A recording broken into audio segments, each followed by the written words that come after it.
La plage de fonctionnement du démarrage à distance est d'environ 60 mètres.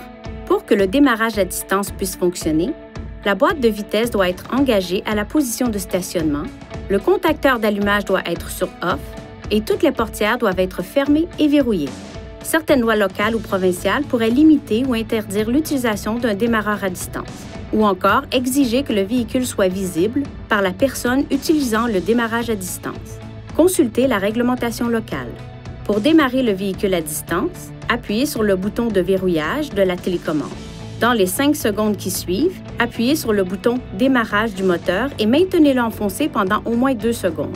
Le moteur se met en marche, les feux de stationnement s'allument et le système de chauffage et climatisation automatique commence à réchauffer ou à refroidir le véhicule en fonction de la température extérieure, de la température dans le véhicule et du dernier mode utilisé. Pendant cette période, l'affichage et les commandes de climatisation et de chauffage ne pourront pas être utilisés tant que le contacteur d'allumage n'aura pas été activé. Le moteur fonctionne alors pendant 10 minutes avant de s'arrêter.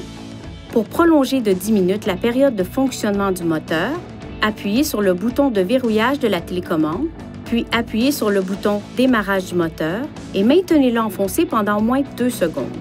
Le temps de fonctionnement est calculé comme suit. La première période de 10 minutes commence lorsque la fonction de démarrage à distance est exécutée. La période additionnelle de 10 minutes commence immédiatement après que la fonction de démarrage à distance est exécutée une seconde fois.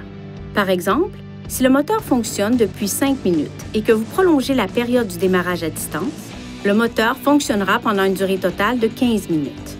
Appuyez sur le bouton « Démarrage du moteur » de la télécommande à tout moment pour annuler le démarrage à distance du moteur. Après 2 démarrages à distance, le contacteur d'allumage doit être désactivé puis réactivé avant de pouvoir utiliser de nouveau la fonction de démarrage à distance. Pour conduire le véhicule après avoir utilisé le démarrage à distance, enfoncez la pédale de frein et appuyez sur le contacteur d'allumage. Veuillez consulter le manuel du conducteur pour obtenir des renseignements importants concernant la sécurité et les limites du système et pour en savoir davantage au sujet de son utilisation et de ses caractéristiques.